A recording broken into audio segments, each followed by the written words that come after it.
communities. It is also critical that there is a collection of gender and sex disaggregated data that forms or informs the evidence based on some of the decision-making processes in terms of also the reviews. We will also need to have the creation of institutions that build capacity on gender and responsive biodiversity and have reporting mechanisms, especially inclusion of gender biodiversity focal points in the national reporting mechanisms, and direct or allocate direct, flexible, and adequate financial provisions and resources towards the implementation of the KGBF.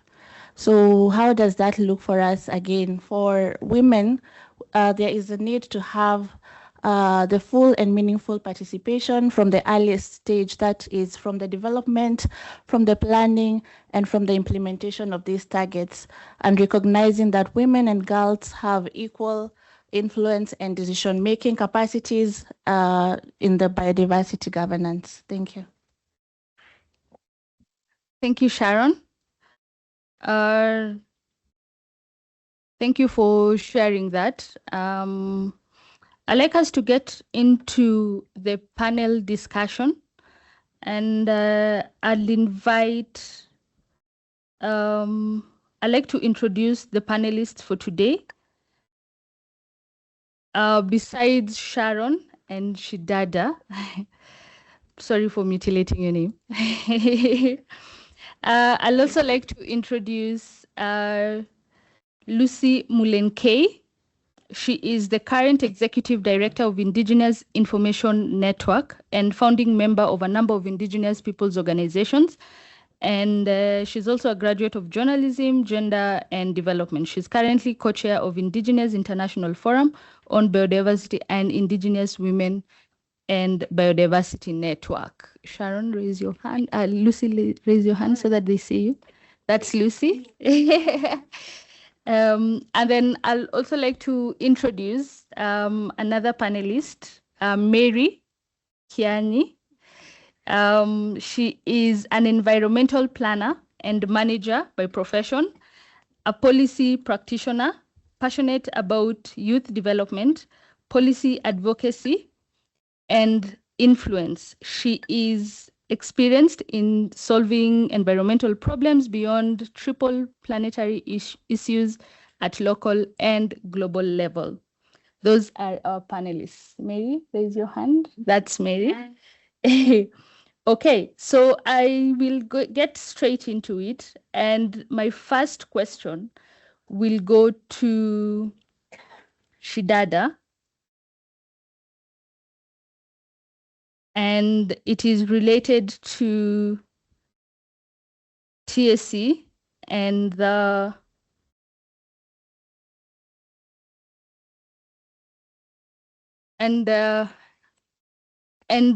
strengthening the science policy interface in the region. So my first question to you is, what role should regional and sub-regional technical support centers play in strengthening countries' technical capacity for biodiversity monitoring, reporting, and knowledge exchange?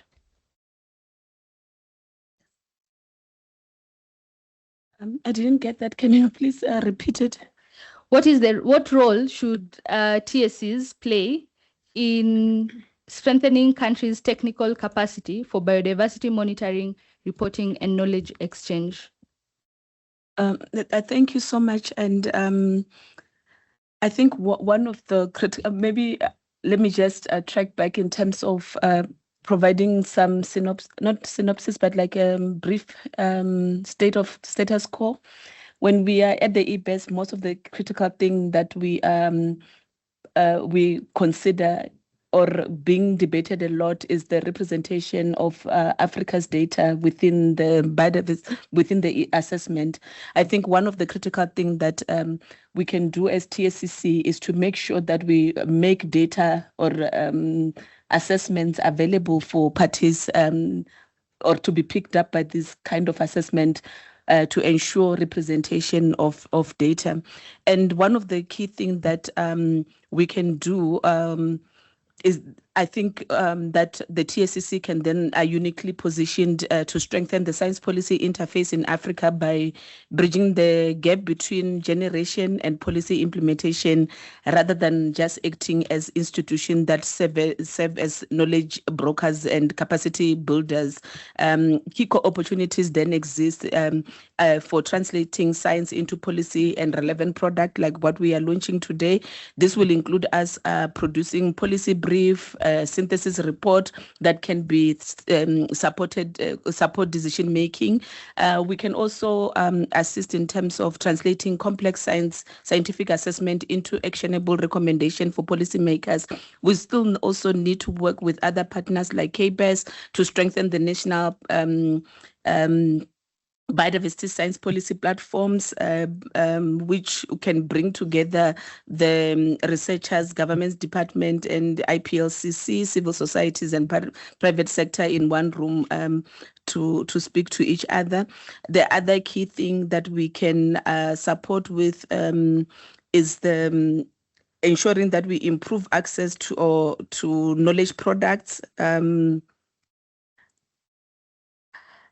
Improve access to African knowledge by creating regional knowledge hubs and digital repositories, as well as cataloging of best practices, case studies, and lesson learned. We can also try and promote South-South learning among African countries, support and implementation of the monitoring frameworks, where we support with data management, visualization, and as well as supporting countries, which we have also demonstrated during the 7th National Report, where we were supporting a number of countries in reporting under the 7th National Report. As I conclude, Madam Chair, is that we can also support in terms of strengthening regional cooperation, where many biodiversity challenges transcend with national borders, such as coordination of regional research, promote harmonized methodology and standards, as well as support in terms of transboundary ecosystem management. Thank you. Thank you for that. That is very interesting on the kind of support that TSCCs are able to give to different organizations and groups so that they are able to meet their KMGBF targets. I'd like to move on to Sharon. And Sharon, what then does the gender responsive implementation of KMGBF look like in practice?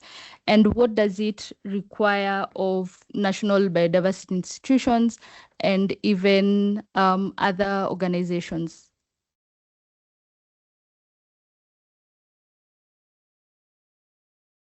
Thank you once again, Abigail. As we have mentioned prior, the KMGBF is very progressive in terms of its targets, and for it to be implemented in a gender-responsive manner, there is need to have all the targets implemented in acknowledging that gender, where women and girls are not only stakeholders, but they are also right holders and knowledge holders.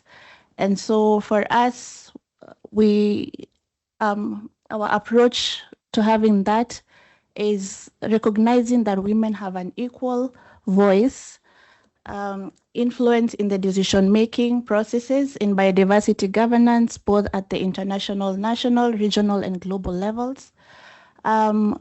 Also providing timely access to information, capacity building, finance, and technology to enable access to this information.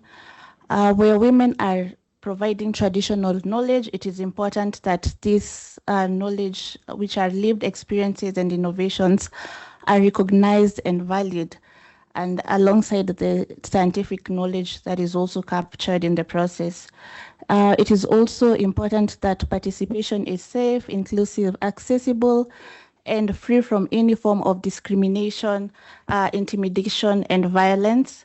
And finally, for regional centers such as the RMRCD.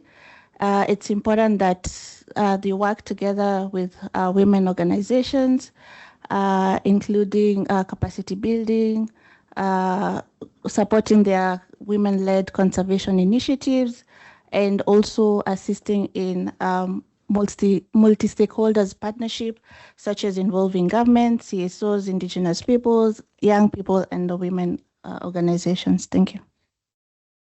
Thank you, Sharon. Still on you, we have less than 4 years, just a little above 3 years before, the 2020 target. What barriers continue to limit women's full and meaningful participation in biodiversity governance? And how might this be addressed, and especially so in the context of Eastern and Southern Africa? Thank you once again, Abigail. At this juncture, I would like to state that the Women's Caucus is developing a Women Biodiversity Outlook also that will be launched at the COP17. We have been able to collect some preliminary data from across our members.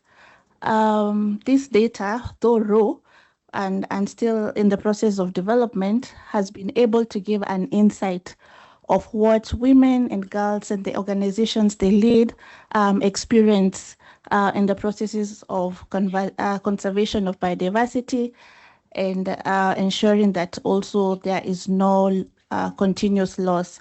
So some of the challenges that women and girls have raised from what we have gathered so far is there is insecure land and natural resources tenures, which are a bit discriminatory to the women and girls.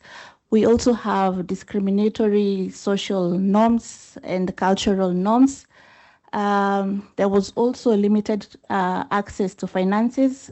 Some of them are being displayed there from what we have gathered so far, which data has been provided by women, and you can see what most affects these women who are working on the ground. Key one is on the lack of resources, the laws that are also discriminatory, such as access to and ownership to land. There's also an equal distribution of unpaid care, and also failure to recognize women as ecological and traditional knowledge holders. We also were able to gather that in as much as there are challenges, there are also some very key contributions by these women to these processes. For example, we were able to gather that women and girls have led in multi-ecosystem restoration, such as the marine, the forest, and the coastal biodiversity. There are also steps that have been undertaken towards equitable and co-managed protected areas ownership. We've also been able to see, again, still raw data, we will still be finalizing on it, that women are also taking up spaces and leading in agroecological and food sovereignty spaces. And finally, that women and girls have also taken up defending lands and territories which they live in and own. Thank you. Thank you, Sharon. We'll come back to you on the issue of funding, which I will tie it as well to TSCCs. But moving on, a question to Lucy Mulenkei on community-centered conservation and local knowledge. Sharon has mentioned something about traditional knowledge, and I'd like you to just emphasize, or rather give us an overview, what effective participation of indigenous and local communities indigenous peoples and local community look like when we talk about planning, monitoring, and decision making in biodiversity conservation. Thank you, Abigail, and good afternoon, everyone. I think that's a very interesting question. And when she was presenting some of the issues and some of the concerns and also points also overlap with what we have. And for us, especially Indigenous peoples and local communities, when it comes to the outlook, the global outlook, we have our Indigenous outlook. And we are developing the third one now. And why did we do this? Because of the main questions that you've asked. What are the meaningful, effective participation, and also looking at issues of planning and monitoring and decision making. Is that Indigenous people in their own lands, and they have been working on biodiversity for centuries. I think that's very clear to everyone. And it looks like for many years, nobody could really recognize or try to respect their way of conservation and looking at the different issues. And for that, Indigenous people themselves and their local communities who embroider those traditional ways of life decided that they have to keep on going. They have to keep on making sure that people understand them. And if we look at in Africa, for example, almost all of us came from those traditional settings. And from the beginning, when we were growing up, we knew how to go about in terms of conservation and so on. But all the same, years come by and we are still left out, still crying the same thing that we need to be included. I think the most important thing, and one of the critical things for us all and for governments and for everyone who is working on issues of conservation and biological diversity, is to recognize the knowledge that you've mentioned, the traditional knowledge of these Indigenous peoples. Is also important to recognize them as peoples, their way of life, so that this can help you understand much more on how they work and how they conserve and how they look at their usual, normal life as usual. It's also very important to know that by including them, by having participatory approaches in all processes, especially when it comes to conservation, is very critical. Because if you have participatory approaches, then they will be able to also bring up the issues of monitoring, and also you'll be able to include them in decision making. This is very critical because it's not happening. It's not strongly happening.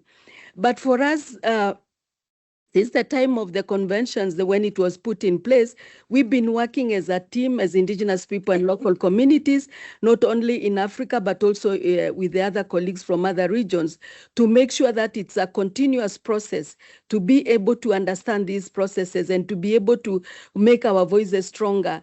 And we realize that if we don't really make it stronger, we'll never be heard. And that's how we use it in terms of looking at partnership and so on. It's very critical also to look at the way we were involved from the beginning, when in COP15, when we were developing and when the global biodiversity framework was passed in Montreal. We did a lot of work even before the thinking about it. We were really working on it to make sure that our issues are on the table. And the convention itself is very clear in terms of looking at us and recognizing in the different articles within the convention. So I think those are the very critical, important points that we really need to look at them.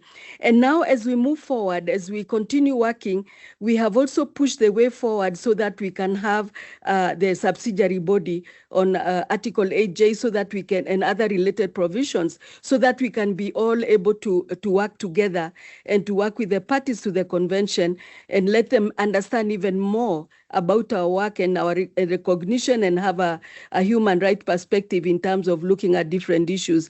I think the process so far with the regional centers is very, very important, because in the last, I think it was in June 9th to 12th, we had a very important participation by the different Indigenous people and their local communities from over 24 countries, who were invited in Nairobi to the center to come and discuss issues of geoplanning, and also to look at the issues of conservation in their own lands and in their own areas. And these brought up quite important issues for people. You could see them with, the urge of information. And that's what I want to bring up, that it's very, very important to have information information, enhance the capacity of indigenous people. They have the knowledge, they have the information, but normally people don't see that knowledge as they can be able to present when they look at science and look at the traditional knowledge. So we need to make sure that we understand on how we can be able to match the two and, reduce the gaps that are there.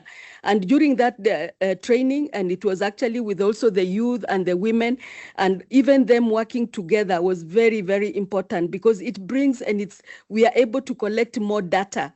I think the center was able to bring more data that was never there before. Because for indigenous people, we just do quite a lot of work there, but the data is still missing, the process of the data, and that's why I'm bringing the issues of capacity building, to enhance that capacity, to ensure that the data can be collected and be brought on book, and then it can be shared by different key players. So it's very crucial to ensure that.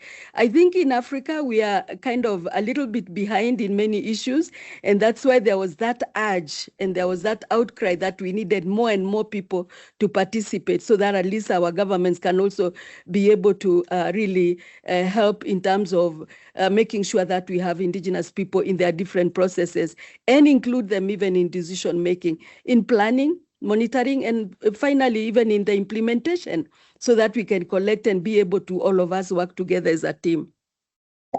Thank you, Lucy, for that very insightful, outlook of the role of IPLCs. The meeting that she's talking about was the Regional Geospatial Forum for Inclusive Biodiversity, which was held at RCMRD in June. So we have a story map that sort of showed some of the reflections of that meeting, and also the outcomes and which conversations are going to be pushed forward. But Lucy, I'd also like to ask you then, because you've mentioned, you've talked about traditional knowledge.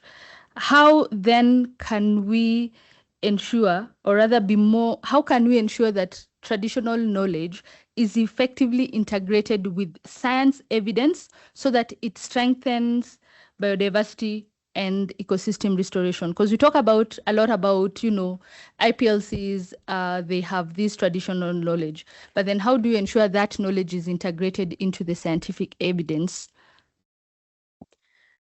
Ourselves, we started by making sure we document that knowledge we have through stories, through case studies that we've had.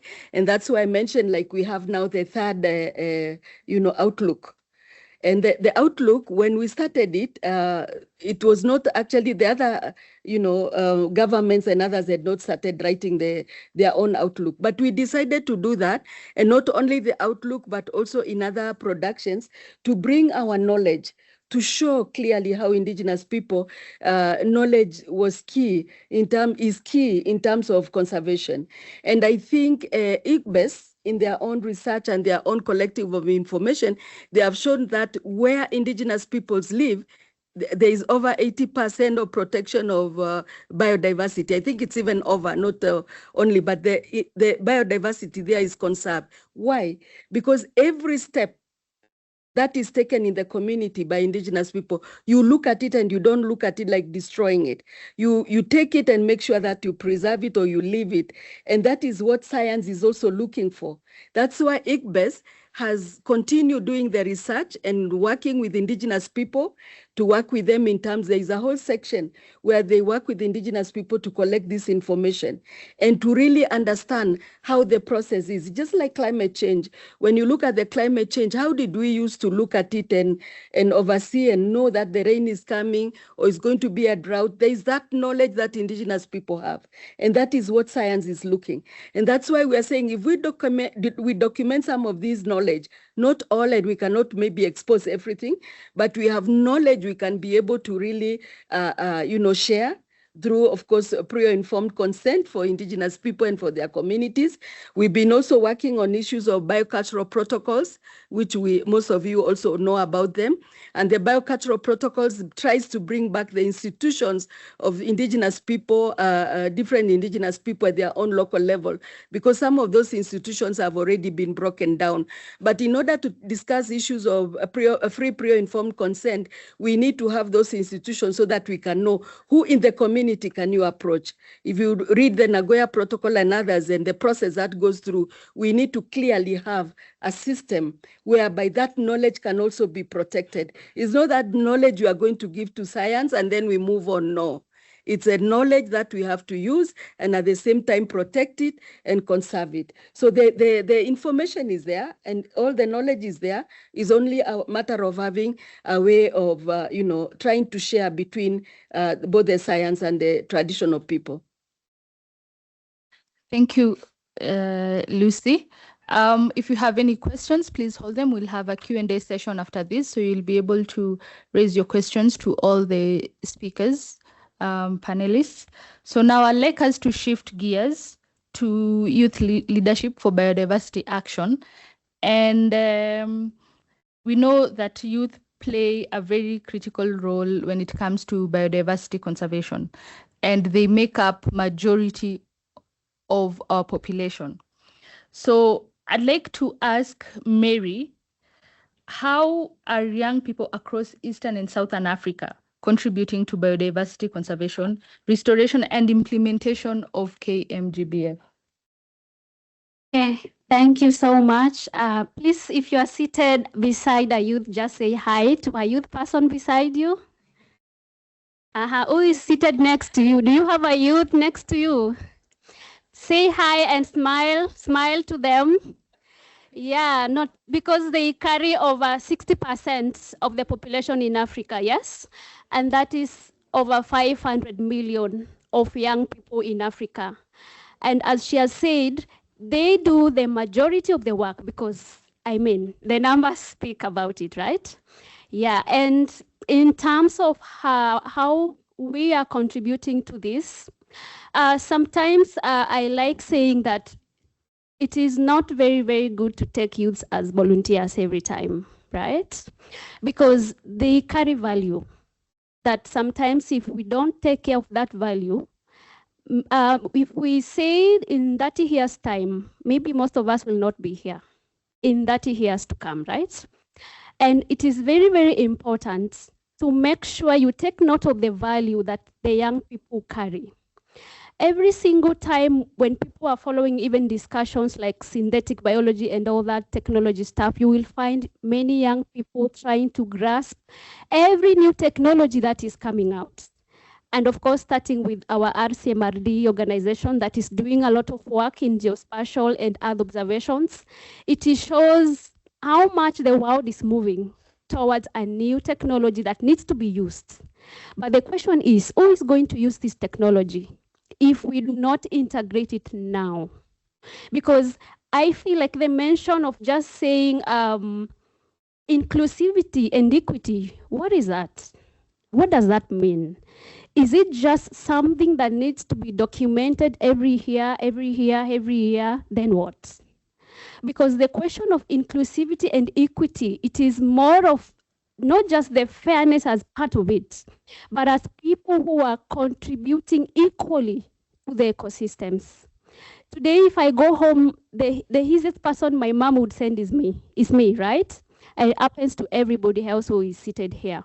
And now you can imagine the potential that the young people carry in ecosystem restoration. But the question that I want to ask us today is, how are you using that value? Because when I was coming to this process, I've met many young people seated outside. And I know many people will question and ask, oh, did these people just come to sit here? But I feel like it is not just a gap, it is an opportunity.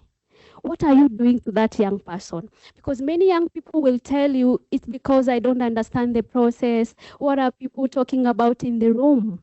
But the question is, in as much as young people need to do their parts, you as a person who has taken lead in the process, what are you doing to help that young person to understand the process? Because one time she will be the one negotiating, or he will be the one negotiating to your country, right? But if we don't share that knowledge, how then are they going to be part of this? Anyways, yeah, that's just an introduction of the young people and the work they do. And I feel we need to appreciate more, not just in terms of documenting, but also involvement. One way that we can really give back to the GBF is involvement in the process. Because coming here and sitting for 2 weeks is not enough. There's work to be done, right? There's work to be done. There are actions to be done. Today we will be launching the Biodiversity Outlook for East and Southern Africa. We have millions of ecosystems in these regions that need our technology and our hands on it. But all this is just a gap. But in terms of what we are doing, youths are doing a lot of restoration along the coastlines in Mombasa. If you go to Tanzania, you will find many young people restoring mangroves, but they don't restore alone. They restore as a community. You will find them with IPLC people on the ground.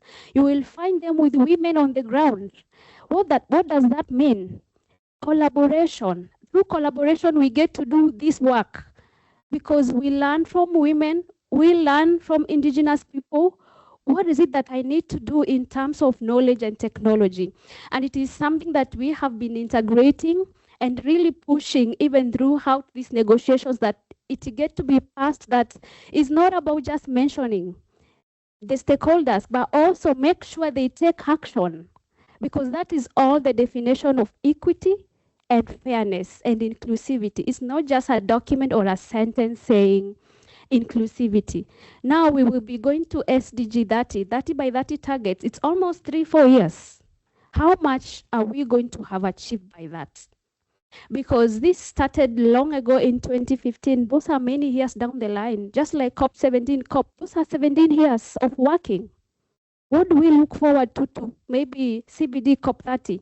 It should mean even when we are launching another outlook, maybe in years to come, or when we are submitting the report in 2029, we need to see more greener areas in those maps. And that means work has to go on the ground. This is just to mean that it's about the work, the action. We are doing our best, even with the minimal capacity that the young people have. We are doing the best that we can to make sure we restore the ecosystems. Sometimes you will find young people cleaning up our whole ocean without money. They show up on a Saturday, on a Sunday to go and remove plastics, and sometimes nobody pays them. And I think we need to take that value and put it into action. Sometimes when we see crazy things happening in countries because of young people, maybe starting here with Kenya, as everybody has seen, it means it is an opportunity. There is an energy that young people are carrying that need to be put into something meaningful, right?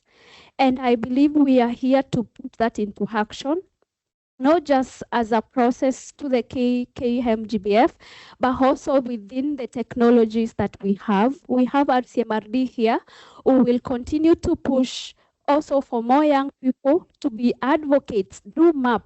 Sometimes we take young people as just advocates, but they are policy influencers. At the end of the day, who is going to translate that map to a young person or to another young person? They need to understand how these maps work. They need to understand, why do I see a lot of colors in the outlook? And that is one of the part of the work that we are doing when it comes to translating policies to action. We don't just come, sit, listen, and then go back home. We carry something, an influence. I carry knowledge back to my community. This is what I learned. And we are encouraging more young people to continue being influenced in these actions of policy, not just as taking part. It shouldn't be just a process we do every year. This year, we are submitting the 7th national reports. We won't be doing that next year, meaning that needs to be done now.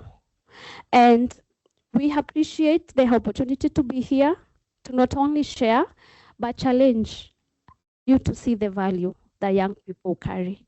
Beyond restoration, beyond degraded areas, there's work that needs to be done. There is research that needs to be done. And youth may not be doing enough, maybe so far because of gaps like capacity building and funding, but we are here to also make sure we be part of this conversation and support through action the work that we need to see in the GBF. Thank you very much, Mary. You can see from her profile, passionate about youth development and youth agenda. And she's even gone ahead to answer my next question, which was on strengthening intergenerational collaboration, where she's talked about working together with IPLCs and women on the ground to be able to undertake some of these activities that lead to environmental restoration and conservation as well.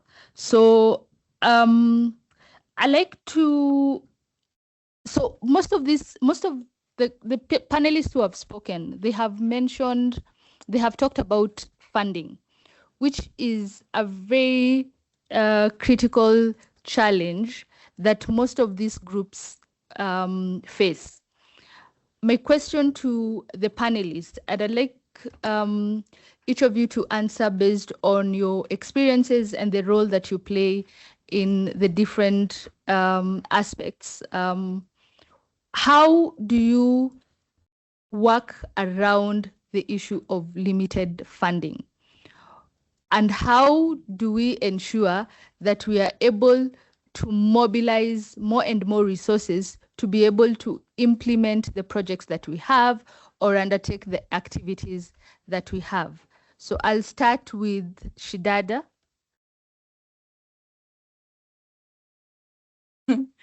Yeah, and my colleague from Zimbabwe is even looking at me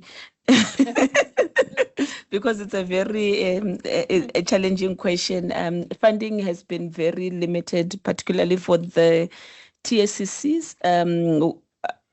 And one of the critical challenging part is that I don't think all the countries have really embraced and understand what is the role of the TSCC in as far as the implementation of the KMGBF is concerned. So we have been very challenged with that. And we are also, the other challenge that the TSCCs are also facing is that we are competing with parties to access resources. I think that is one other key thing. But nonetheless, what we have been doing in terms of mobilization of resources has been some of the in-kind contribution, partnership, mobilizing resources through partnership, as well as cooperation among the TSCC and leveraging on existing programs to support with the implementation of the KMGBF. And one other key challenge that we face is that in the designing of the programs, or rather where there is resources, it comes with prescribed actions or activities that we need to implement on the ground, which is project related and does not support most of the operationalization of the TSCC. But we soldier on. We have delivered a lot. We have done capacity needs assessment. I've also seen the one that was done by our sister TSCC to support with the implementation. But nonetheless, the issue still remains around resources are very stretched. Yeah. Thank you for that. I'll go to Sharon from the CBD Women Caucus perspective. Thank you. It's, of course, finances are an interesting discussion, but I believe for women, for the longest time, we have had women work and offer their services and had unpaid labor for long, and still processes and things have been moving. So we respect the women for the much effort they have put, even with the limited resources or none at all. So for Women's Caucus, our advocacy has always been that we want funding that is direct, flexible, and adequate. Financial and for the financial and technical resources. And we believe that when we offer such or certain data for example, what will be coming out in the Outlook, it is able to influence decisions to some extent, because you are able to understand this is what women are doing on the ground. These are areas that need funding, and this is how we can do this funding, or how we can provide the funding. Nonetheless, we have also partnered with other organizations and institutions of like-minded initiatives, and we've also had support from the CBD Secretariat to attending some of these meetings and negotiations forums, and I believe it has also assisted to some extent with our participation in the process. Thank you. Thank you, Sharon. Lucy? Yes, when we mentioned funding, we smiled, and everyone, I was looking at my colleagues who are here, and there are many, and I was smiling at them, because that's a very big challenge that we have all been going through. But the good thing with Indigenous people, we are kind of resilient, just like what you've said. We have to work, and we have to do our activities with or without money, because life has to go on, and we just adopt it from the way we do it in the community. But all the same, we are lucky that we've been trying our best to fundraise, not only as individuals, but as organizations, and also collectively working, as you mentioned, about the CBD Secretariat, which has been helping us a lot in terms of participation. And also in other years, we've had actually doing activities at the national level, and then at the country levels. Of course, there are also other countries and parties to the convention who help a lot. There are some of the developing countries who also give us money for Indigenous peoples, and also we have partners, philanthropies, and we try as much as possible to really fundraise, to work not only at the international level, but at the regional level, but and even up to the local level. And just like the youth and the women, we also really are advocating for direct funding to go right to the community and to go right to the other areas. We are lucky somehow that Global Environment Facility has also played a role in terms of looking at the different activities that we've had. And it is through our participation, our collective participation in those different spaces that we've had some of the funding from the Global Environment Facility, like Jeff 7 and 8 and now 9, and it has gone increasing the funding, which means that we'll have more and more Indigenous people reach, as much as we are also advocating. And we have, of course, other organizations from, the EU also has been funding other agencies like the IUCN and so on. And so we benefit through that by ourselves also asking our different partners to be able to fund us. And of course, the challenges are there, and they will remain there, and we'll continue making sure that we work collectively together. Mary had talked very well of how people are working. Even when there is no money, she clearly said, you find that people come together and they do some activities, because we want to prove to the world, it's not only that we always have to have when it comes to environment, you don't just wait until money come on the table, then you save that species, or you do restoration or what. It's a continuous process that we have, but we can enhance it if we have more funding. We can try to have the capacity, enhanced for Indigenous people, our local communities, women and girls down at the community level.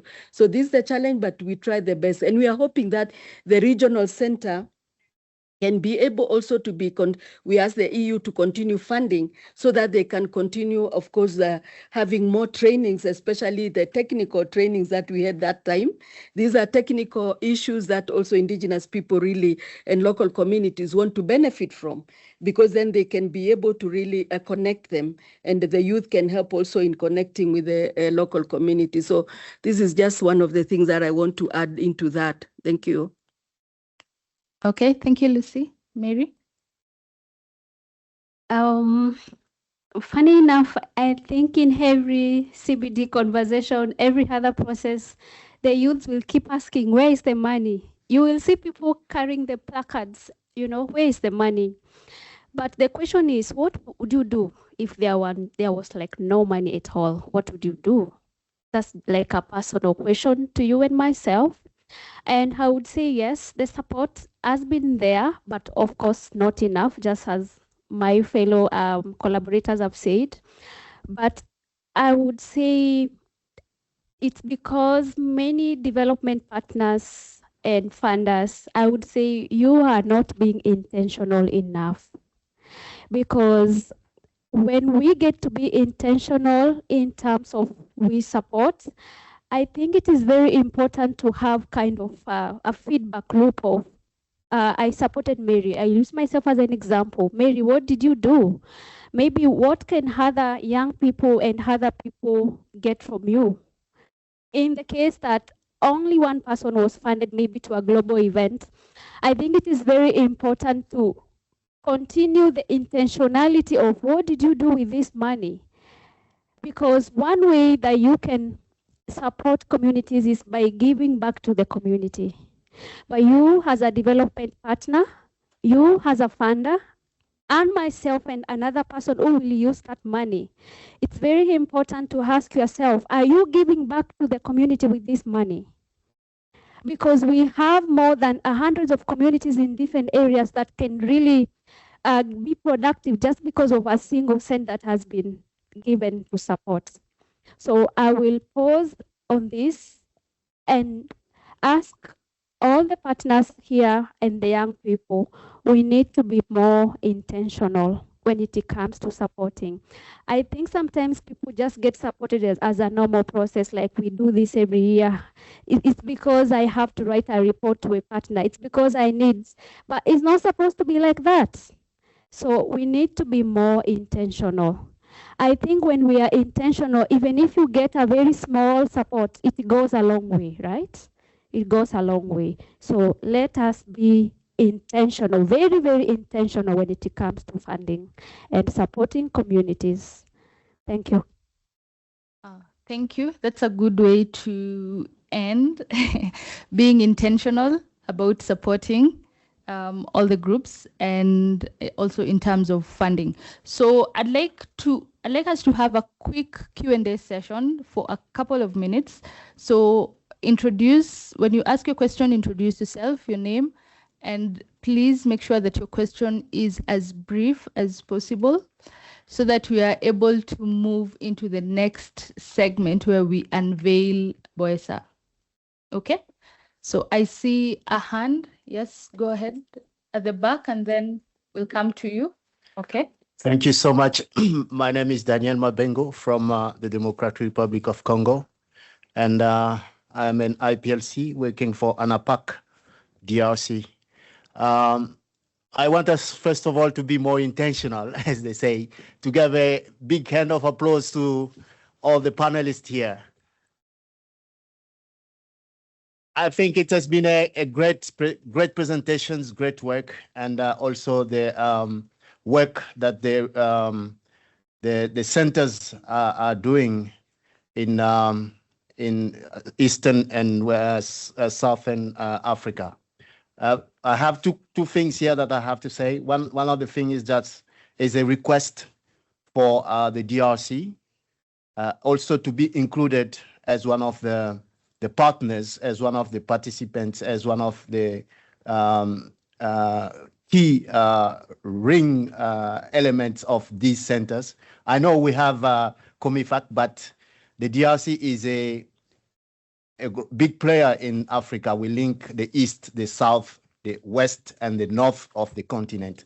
I think it's going to be a great thing to be also included into these discussions, into these trainings that are happening about the centers, training centers. The second question is addressed to the policy makers or the policy leader of the centers here, is as this RCOE data geoportal consolidates regional data sets, how community-based monitoring and information systems like the CBM-IES that are led by indigenous peoples and local communities. As Mama Lucy said, we have our traditional knowledge, we have our all the elements that we are documenting. How can they be fed into these regional platforms without being diluted by macro level geospatial data. Thank you. Thank you for that question. I think we'll take a couple of questions and then they'll be answered at a go. This session is being recorded, so we also have people who are online. We'll also be able to take a couple of questions from them. So go ahead. I'll try to be brief, though it is a bit long. My name is Michelle Paris, Mudibo Tendat, student coordinator at UNCBD, member of GYBN, and founder of a youth-led organization called Tendat Foundation that deals with Indigenous people, traditional, and local communities. So I really love that Mary today has, put on the table some of the experiences of the youth, and I would really like to build on that because it's not quite easy to find yourself in a session where they're really talking about the barriers that youth face every day. And I feel like there are too many barriers because, first of all, even for us to participate, even to be here right now, you have to have a particular level of qualification. And when it comes to talking about facilitation, it becomes a very uncomfortable topic. We have many issues, many circumstances where, for example, now we're here as observers. You find youths are contributing to the most they can as observers, but when it comes to opportunities of convenings or engagement, they're left out. And this has been happening, I think, even recently, and it is not by design. For example, we had the youth convening today and only 30 youth could attend, and we have more than 100 youth present in this meeting. So the rest of us are here as observers, but there are some who are there, able to talk about their experiences and able to contribute more meaningfully. So that creates a gap. Already, that's a really big gap. We have many situations where we keep talking about capacity building and financing, but when it comes to actually benefiting from these breakthroughs, we're not going to be there. We'll only be there to talk about we need this. But when it's time to receive, there's nothing. And we keep being told, oh, you need to be able to do your biodiversity initiatives. Even without the funding, that's what we do every single day with in-kind donations, with working with the communities, self-sustainable initiatives, but there's only so far that can go. So now that the RCM RD Center is here, how are we going to fix these issues where even in the our country created an NBSAPS just recently. I'm from Kenya. And even in these important processes, there's still many youth who are locked out. And this is not by design. There's the whole issue of mailing lists, of course, but even the youth themselves gatekeep these opportunities. There's also the fear of maybe if other youth come in, we won't be needed anymore. So there's so many things going on that youth being held back is not just by the youth themselves, but it's also so many things going on. So how can we ensure that moving forward we can have more meaningful engagement where it's not just specific elite youth representing all the youth, and whereby the kind of engagements we have are transparent and very inclusive? So that's a conversation we need to have. Okay, thank you. So the lady next to you, and then and then we will ask the panelists to answer those ones, and then we come back for the second round. But please, as I said, be very brief because we have contact groups after this session and guys need to leave, and we have only a couple of minutes left and we need to launch BOESA. So be very brief. Yeah, thank you very much. Yeah, first of all, I'm congratulating the Biodiversity Outlook for Eastern and Southern Africa. Thank you very much for this launching. My question is, after launching the Biodiversity Outlook, what are the plans for the contribution of countries? I know this one is for Eastern and Southern Africa, and this one should be contributed by the other country, let's say from Kenya, Uganda, Tanzania, South Africa, Zimbabwe, and so on. So what are the initiatives for those countries to contribute so that we can have a full of information of biodiversity on this platform? Thank you very much. Thank you. Yes, Nana, to be brief, I'll just say appreciate everyone's effort towards the launch, but also the side event. And from Uganda, mine, I think, is an encouragement to the regional center to see how you can strengthen availability of data or even analysis that cuts across the targets of the GBF. Because if you look at the report, the global report now, the draft, a little has been done in quite a number of, in some targets, especially those that relate to pollution, and yet these have impacts on indigenous people, IPLCs, but also these are areas which the youth can also support in mitigating or even remediating. So please see how you can support in synergizing your data, overlaying your data with other existing interventions or impacts or effects onto the environment, so that you provide holistic data which can inform its decision making. Yeah, because for now the coherence is limited, and that's why probably the report has come out the way it is, especially in terms of the weaknesses, because the coherence is very, very limited. We probably tend to look at only maybe the Rio conventions alone and less of the others, especially in fulfilling the different targets. Thank you so much. Okay, thank you.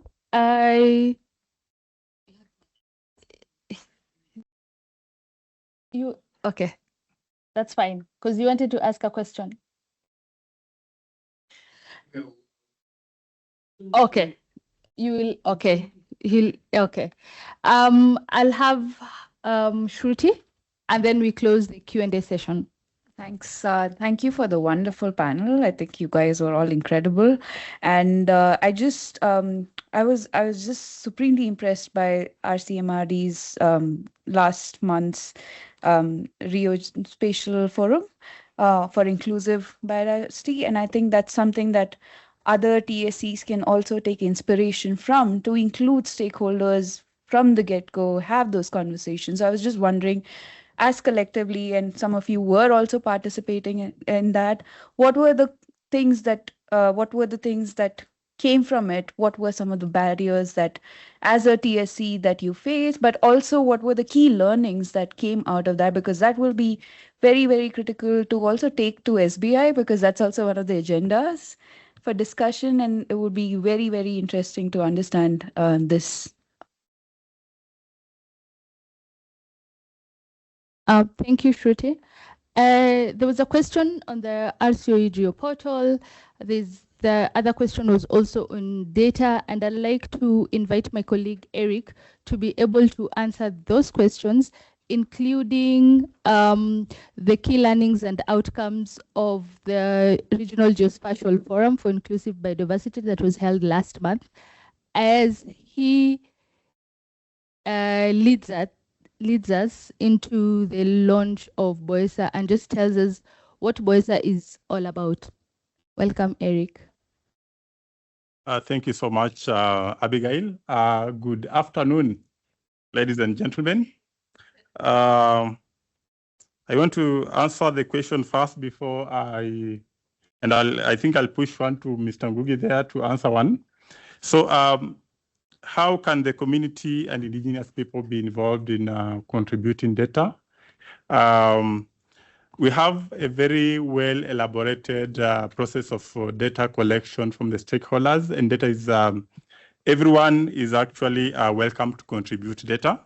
So we get data from community conservancies, we get data from government institutions, we get data from NGOs, and all the other conservation actors.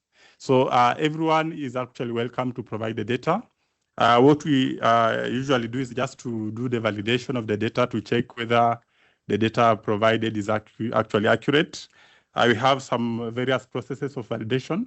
So we either go through the government or we go through an expert group mechanism to just verify what you have provided.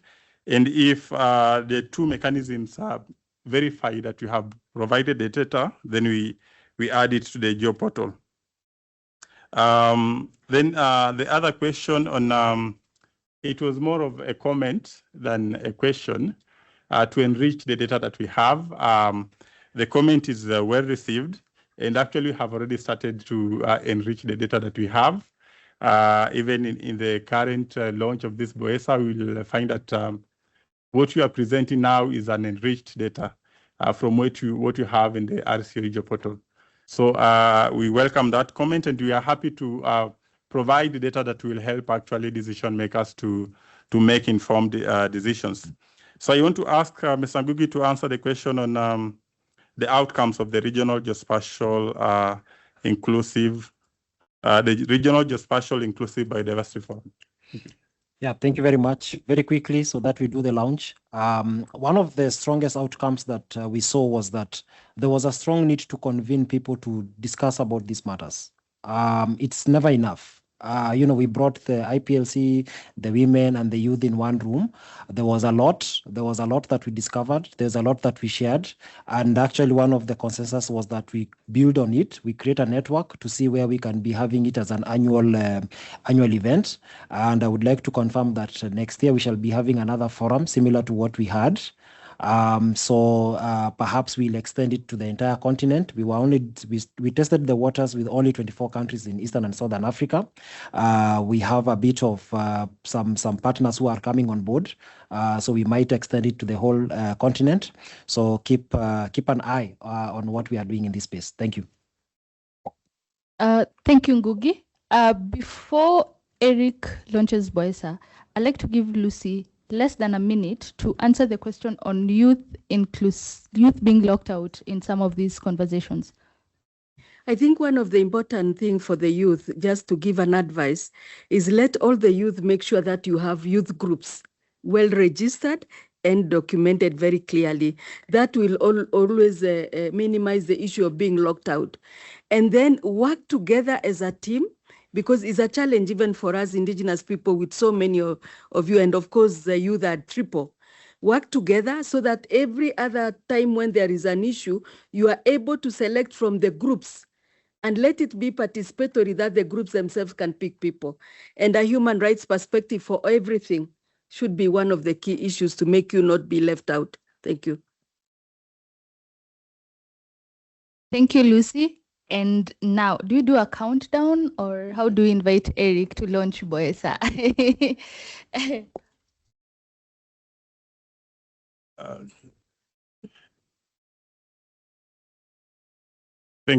Thank you, Abigail. I think I'll just take it up. I'll go. So, ladies and gentlemen, thank you for this opportunity. We are doing a countdown to launch our BOESA, and go.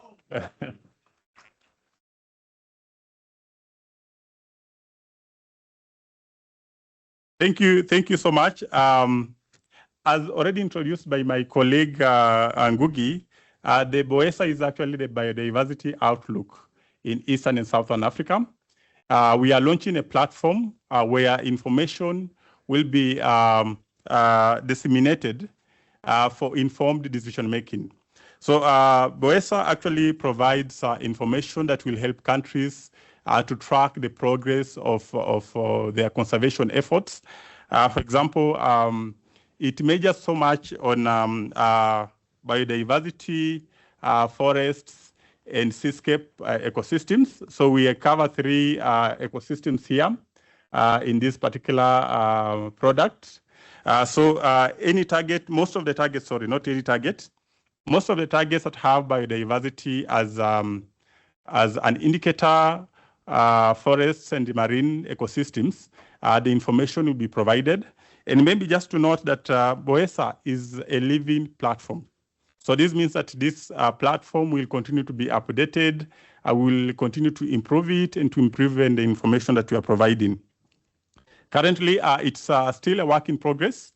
We have, of course, added data here that you will be able to go through, but there is more that will be added to cover most of the information that is required in the region. So it has several features. When you see at the top, it has tabs. It has like the map gallery. It's not just a gallery of maps, but it's actually each map has information in it. We have case studies from the region, the initiatives that have happened in the region. So stakeholders and countries can learn from each other from these case studies. We have a section for news and updates. We shall be posting what we have planned to do, what we are planning to do, and you can follow up with us and see what is happening. We have an adventure hub, which I'll speak about shortly, and you have resources that can help not just the countries, but all the stakeholders in their conservation efforts. So when you go to the gallery, you will see the information is organized in terms of categories. We have categories for country profiles. And we have this information because during the 7th reporting of the countries, we realized that countries have a shortage of data. They want to do the reports, but there is no data to support to help them do the reports. So we have data here, but at the moment we are a bit more focused on target 3. So we have information that we will support countries to report against their target 3 indicators. I have opened one of the maps here for Zambia. One of the colleagues that we work with has left, but we work with partners to collect this information and standardize it and make it available for the countries to use and report against the target. I have just opened a sample country for Zambia. It shows the coverage of terrestrial and inland protected areas in Zambia. At the moment, you can see it is at 41.27%. According to the target, that means that Zambia is past the target. But again, when you look at target 3, it does not only look at the coverage. Of course, the coverage is the headline indicator, but we have component indicators, and we have complementary indicators that the countries have to focus on as well. So for Zambia, of course, we also give recommendation. They can now focus more on other indicators like the protected area management effectiveness. They can focus more on like the protected area coverage of key biodiversity areas. And on that, I have just opened another map here. There's a map here that is showing statistics at a regional level. As my colleague mentioned, that BOESA is actually funded by a program called the Regional Center of Excellence, which covers 24 countries. And we have produced information that cover the 24 countries. For example, if you want to know the protected area coverage of key biodiversity areas in Eastern and Southern Africa region, you can come here and get the information. It will give you the information in terms of quantitative values, in terms of the area, in terms of percentage. You can see that 61.5% of the KBS in the region are covered by protected areas. That means that we have a 38.5% which is not covered by protected areas. And what does this mean to the countries and even conservationists? What it means is that when they are prioritizing for conservation, they should actually prioritize and look at these areas. The 38.5% are areas most likely that have maybe endemic species. These are areas that maybe have threatened species, or these are ecosystems that are at a high level of collapsing. So when they are prioritizing for conservation or to increase the network of protected areas, then these areas, these gaps are the areas to be prioritized when the governments are prioritizing conservation. Or even for the non-government stakeholders, when you want to program for maybe conservation works, you can consider these ecosystems, which are very key but are not being protected. Then within the BOESA as well, we have tried to come up with some creative ways of presenting conservation data, information, and issues. We are calling it the Adventure Hub. So this Adventure Hub is supposed to elicit some form of interest in the young generation on matters to do with with biodiversity conservation. So we have some of the stories that we have added here, like the Jonathan, the tortoise who remembered the world. So we have some creative stories here that will actually interest children to participate in conservation matters as well. Then we have a range of resources. We have a range of resources that can even support countries to report their data. We have what we call a global biodiversity framework target 3 tracker, where countries can go and get their statistics from the tracker from the year 2020. Currently it's 2025, but we shall be updating to include 2026. So when the countries go there, they can get information on the coverage of their protected areas from 2020 to 2025. I remember when countries were doing the reporting, they were supposed to provide information yearly. So, sometimes when you go to platforms, they update information and discard the previous one. But here we have information that can support countries to report. You will be able to interact with it because we have the countries. You can click on any country and it will give you information on where it is at the moment. It is an interactive dashboard that you can interact with. We have also, we work with our colleagues at the UNEP World Conservation and Monitoring Center to update the protected and conserved areas information for the region. We have developed a tool called the WDPCA validator that actually helps the data providers to standardize their data before they update it. They can also adopt it as a standard in their countries or in their organizations of data management. So we have this tool here that you can also interact with. Then we have the last tool I want to present about is what we call KMGBF Capacity Needs Assessment Tool.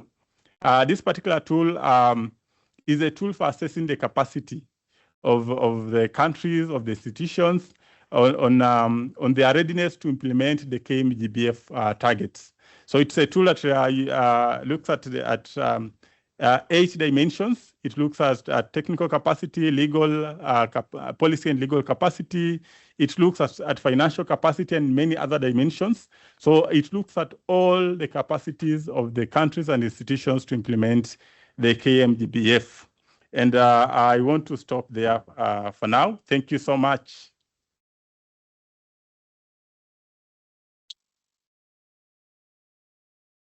Thank you very much, Eric, for taking us through that product. Please note that our team will be around for the next couple of minutes if you have any questions regarding BOESA or any other question related to our conversation today. Our team will be around to answer those questions. As RCMRD is also at TSCC, and we also do matchmaking, so we are also around for that as well. I like to project a QR code where you can be able to access that website. You can take a picture.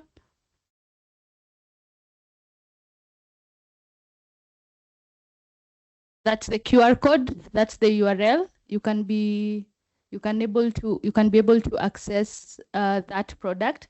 Please note that this is one in a series of products under BOESA. So we have a publication that is coming up, which will be released in the next few weeks, which has a little bit more detail and analysis. It also includes the trends in Eastern and Southern Africa when it comes to biodiversity conservation. And this, once it is released, will also be available on this platform.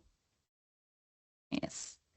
Okay. Thank you very much. I'd like to thank all the panelists and the speakers, even those who have left in absentia, for availing themselves, giving us the time and sharing with us very insightful, giving us very insightful information. I would also like to thank you for being here with us today, joining us as we release this product so that different stakeholders can be able to use it to track their conservation efforts, and as well to help us in updating the data that we have on our geo portal. Thank you very much, and do have a lovely afternoon.